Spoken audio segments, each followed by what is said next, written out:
I have been following Will's progress.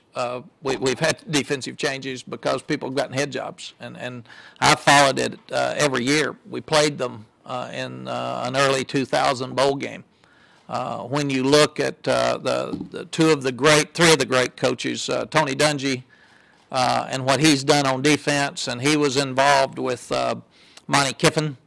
And then you look at what Bill Belichick's been able to do, which is just phenomenal. Those two guys are just taking over their teams in pro football and doing something most people can't do, and that's continue to win year after year.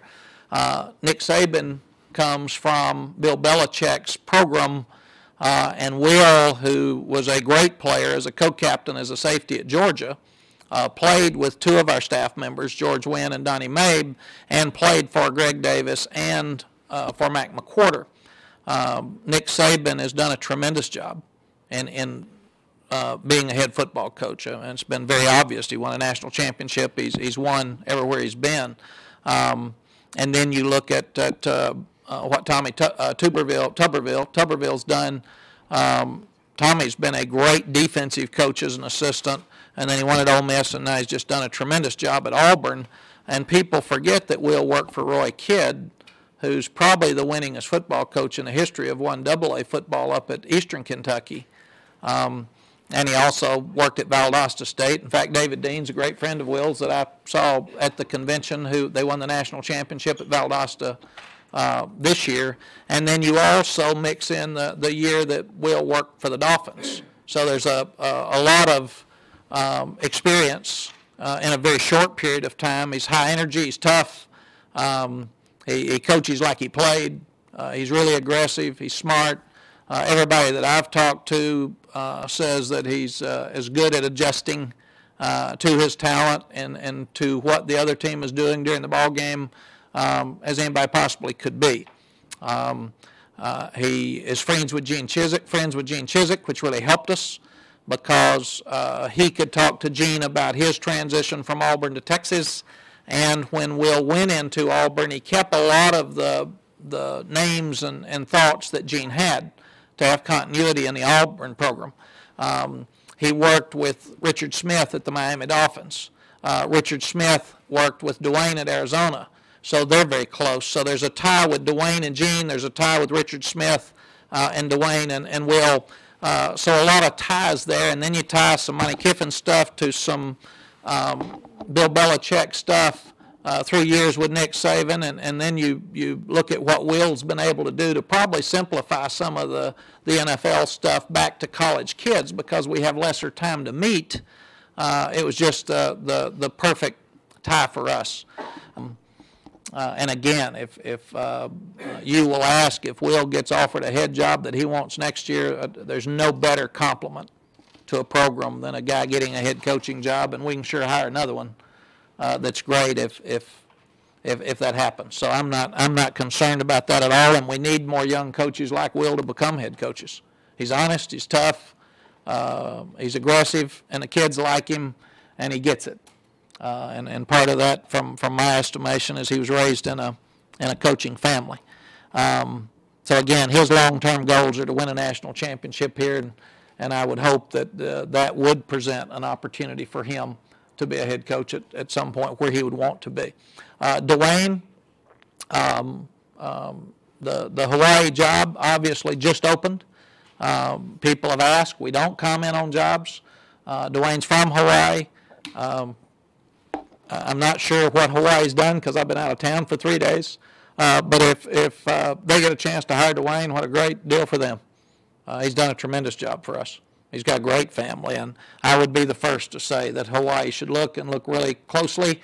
And just like Will and just like the other guys we've had leave as head coaches, if Dwayne can leave here as a head coach at Hawaii and it's what he wants, we will thank him and hug his neck and continue to look for we'll go through the process again. I never worry about a coach leaving if it's best for him to leave in his mind. Again, it's like the juniors leaving early. You do not want a guy to stay unless he feels like it is best. There were times we played great defense this season. You look at the defenses that Will's coached, They force turnovers, which is the reason you win and lose ball games. They've had great scoring defense. To hold teams in modern day, we're all talking about how tough it is to coach defense, to 10 points or less 5 of the last 7 games is phenomenal, especially when you're not moving the ball on offense. I mean, it's 113th in the country on offense around here. You all probably be critical. I would think. Now, so, and I will say, in talking to Will, he's excited about our offense. And his relationship with Mack McWhorter and Greg Davis really helped us tie all this together. So I do think that's a real positive because we've scored a lot of points. It was very, very easy when you look at the ties with Dwayne, the ties with Tolly, the ties with George Wynn, Donnie May, Mack McWhorter. I felt like I'm the only guy on the staff that didn't know Will. And from afar, nobody's played better defense than the Nick Saban teams over the last few years. And I thought Nick got a whole lot of credit at LSU because Will was young. Miami Dolphins played great defense the year Will was there. Auburn has played great defense the last 2 years. So Will has earned the right, in my estimation, to be considered as good as anybody in the business at what he's doing. It is, and I think the timing's really good for Will, and the timing's good for us. I just think it's a win-win. And we're playing probably the toughest schedule next year, I know, since we've been here. If you look at all the top teams, everybody talked about how soft the Big 12 was, and they all ended up in the top 10. So I'm not sure about that preseason poll again. We don't want to go there. We will start over. The fact that we made every job open, Will doesn't want to watch film. He wants to coach. Dwayne will go back to the secondary, and we've got 3 guys that played a lot. Ishii, Deion Beasley, and Ryan Palmer have all got a lot of experience now. No, but at secondary, and you can also play guys at both places. It's harder to be specific about playing corner because you got to cover man more, but now safeties have to cover man because you get so many spread offenses. You're locked up on a wide receiver a lot, and that's why that hybrid guy is hard to play at safety anymore. He needs to be athletic, and but we're fortunate that there's a lot of young, talented guys back there, and Will bring us new eyes. We felt like that the approach to take is that all jobs are open every day. We'll continue to do that. We want to make practice more competitive like we did in the bowl game and actually look at pitting an offensive lineman against a defensive lineman in drills and keep score. And at the end of the day, the next morning, show them the film. Here's who won. Here's who won the drill. Because we want the teams that are winning right now are more competitive every Saturday. And we're seeing more teams that aren't having full, all-out effort every Saturday. And our goal will be to have effort every day in practice, and therefore that will have a tendency to carry back over to the field. Okay, thank you all. Come on up, Will.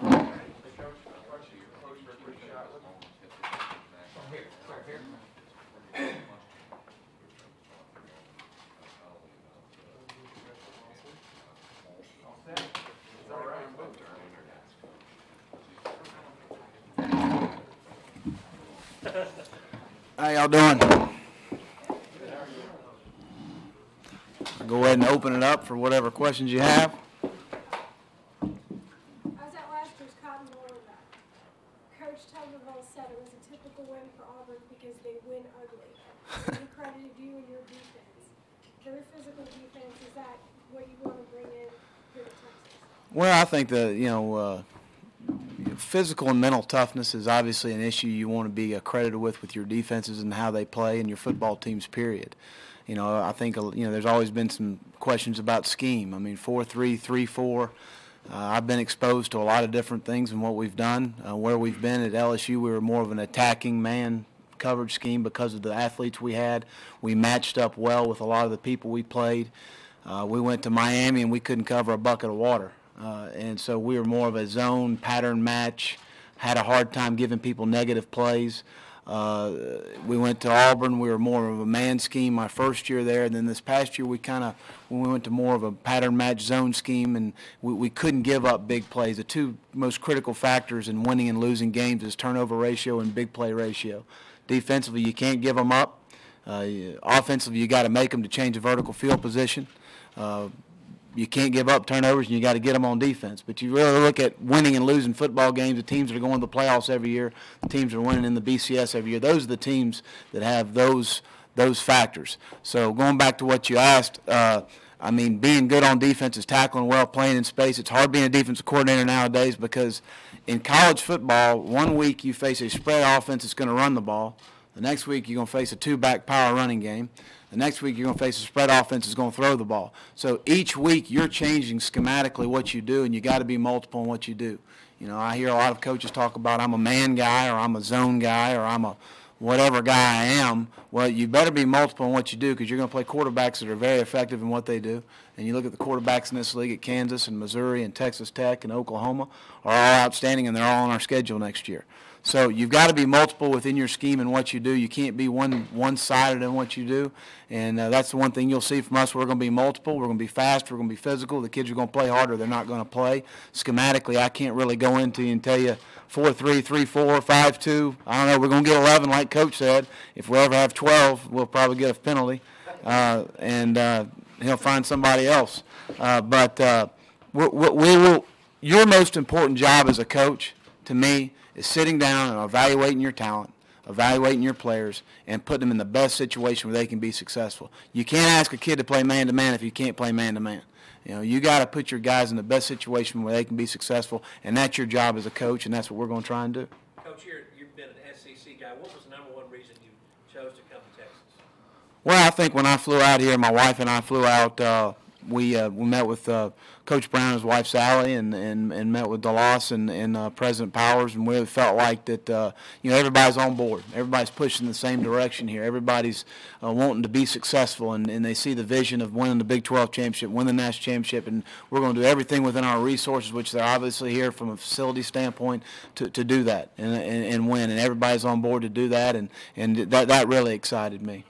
Did you ever watch Texas enough last year to be excited about what you saw and coming in? Was it something that you really wanted to change? No, I didn't. I saw a little bit of the bowl game, but I don't.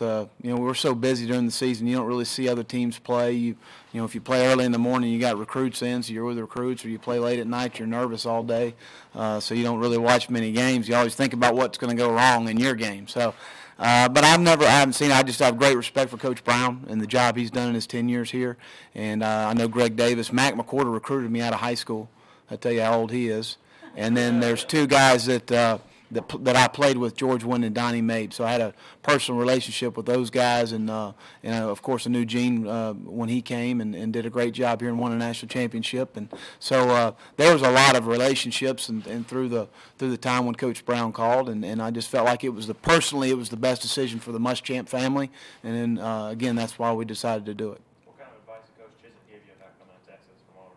I had nothing but positive things to say about Coach Brown and the Texas community, the fan support, the fan base, the school. Austin's a great town to live in, and we're looking forward to moving. Do you feel like you have a better chance of winning a national championship here than you might have at Auburn? Oh, I wouldn't say that. I think they're both great programs. They both have outstanding coaches and fan bases, and a very difficult decision, but we just felt like personally for my family, this was the best situation for us.